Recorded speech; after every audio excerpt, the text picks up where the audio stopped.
Mr. Gray, Bank Reconciliation Statements, Question and Solution. At the top of the page here, it says the following information extracted from the books of Mr. Gray was presented to you. So this here represents Mr. Gray's records in his own books of his transactions with the bank. Now if we move down here, we can see it says Mr. Gray has just received the following information bank statement for the month of July. So this bit here represents the bank's records of its transactions with Mr. Gray. So this is the bank statement and this is the cash book bank account. Now down at the bottom here it says you are informed by the bank that all entries on their statement are correct. Now for this example here there are a couple of errors which we have to correct, so we're going to assume that the entries in the bank statement are correct, so we have to make adjustments in the cash book bank account. Now we're going to do two things. We're going to update and correct the cash book, and then B, we're going to prepare a bank reconciliation statement. Now what we have to do is to reconcile the bank statement with the cash book bank account. First thing we note is that the opening balances are not the same. Now this is caused by timing coming forward from the previous month.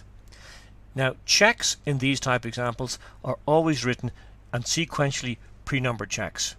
So the first check written in July is check number 60.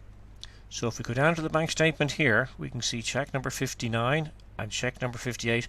They relate to last month, so we can ignore them. And then if we look at the lodgements, the same thing. Lodgement 500 is the first lodgement made in July, so lodgement 499 is coming forward from last month, so we can ignore that. So these relate to last month.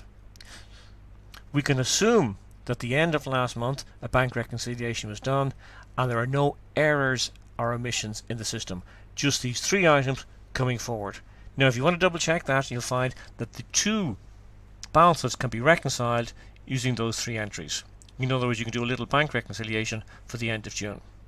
Okay, so moving now on to July, we're going to start off like we've done in the previous examples on the credit side, and we're going to trace items from the credit side of the bank statement to the debit side of the cash book. In other words, the lodgements. So lodgement 500, that's fine there. We have lodgement 501, so 5769, lodgement 5579. So we got a problem here. There's a difference. Now if I just take the figures out here for a second, we can see we've got 5579 and we've 5769. That's a difference of 190. Now we're told here that the entries on the bank statement are correct, so therefore this figure is correct, this figure needs to be corrected. So we're going to correct that when we're updating and correcting the cash book. Moving on to down here, lodgement 502 and 503 for some peculiar reason have been lumped together, but in fact if you check them they tally with those two numbers there, so that's fine. Lodgement 504, 5844, that doesn't tie with that there, so again we have another error. Now if we check the difference here between these two, you'll find the difference is €60, and this amount here, just like in the previous lodgement, is €60 too little. This figure up here, as we mentioned over here, you can see it was €90 undercounted or undercast. So we need to increase check 501 by 190, and we need to increase lodgement 504 by 60. All that will be done in the updating and correcting the cash book. Moving on down then, we're down to here, check number 5, our lodgement, 505 1386, well that's correct, and lodgement 506, that's outstanding. Okay, and then we have a bank gyro down here, like a credit transfer, which has not been recorded in the cash book, so we'll have to include that when we're updating and correcting the cash book. So quite a few things here now. We've got 2 lodgements that need to be corrected and 1 bank gyro or credit transfer which need to be included. Now moving down on the debit side of the bank statement and tracing to the credit side of the cash book, we see we've checked number 60. That's fine, no problem there. We've checked number 61. That's fine. Check number 64. That's fine. Check number 65. That's fine. And a standing order, which you didn't know about. So again, that'll have to be included in the updating and correcting of the cash book. Now we see here what we have is we have a number of unpresented checks. So I'm just going to put a U beside them. Check number 62, check number 63, and check number 66. They are all unpresented checks. So now if we look at the cash book or the bank account, the first thing we have to do here is we have to put in the opening balance. So if we look here, I remember the opening balance from Mr. Gray's cash book, it is 8597. So I'm going to pop that in here. Balance 8597. Then I have to put in the corrections. So if I look back here, we've lodgement 501. Now lodgement 501 was 5579. It should have been 5796. So to correct that, we add in an extra 190.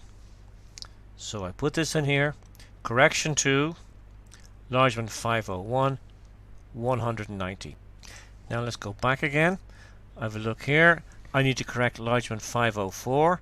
So it was actually recorded as 5784, but it should have been, we can see here, 5844. That is a difference of 60.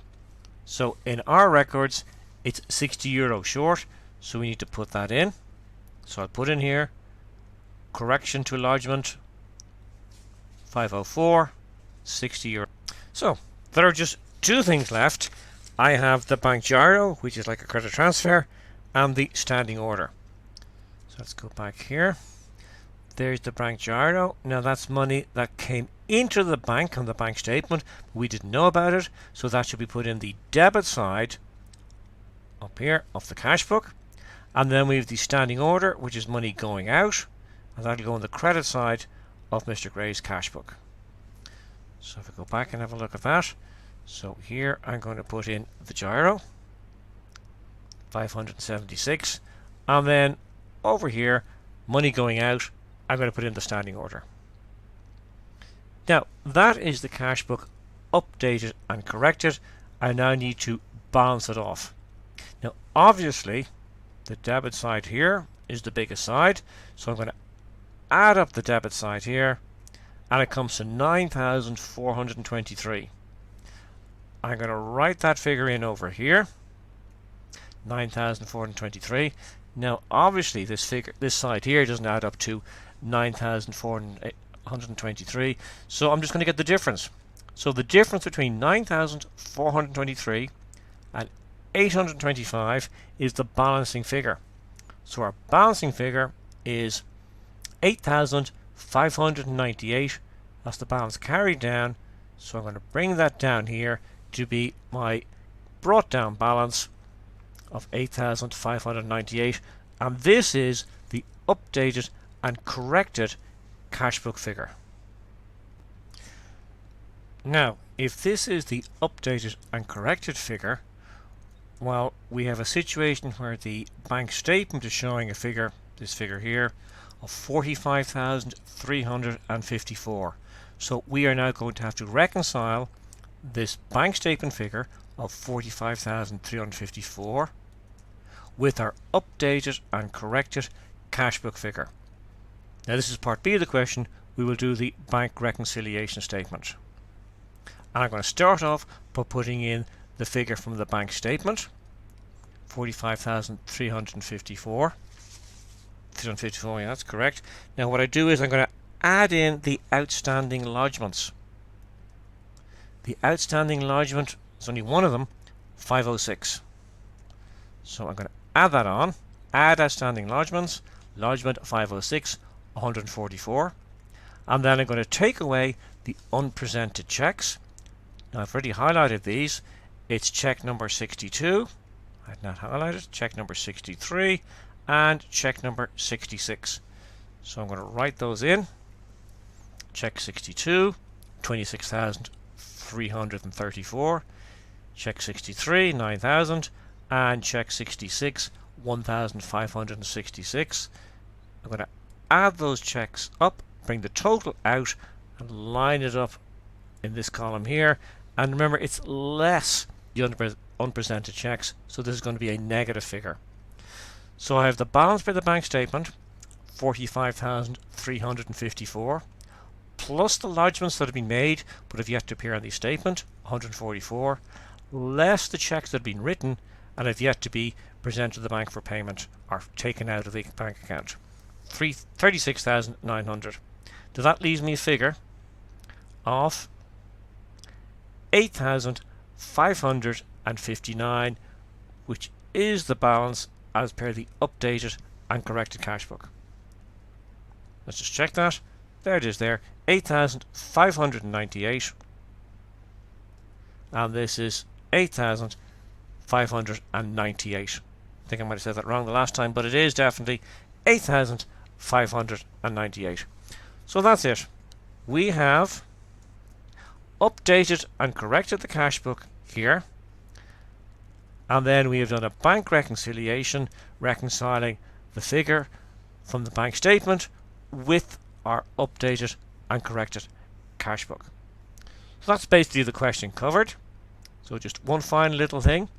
There is an introduction to bank reconciliation statements video tutorial available, as well as a number of additional questions and solutions. Details are in the description box below. I hope you find the above helpful, and best of luck. Thank you.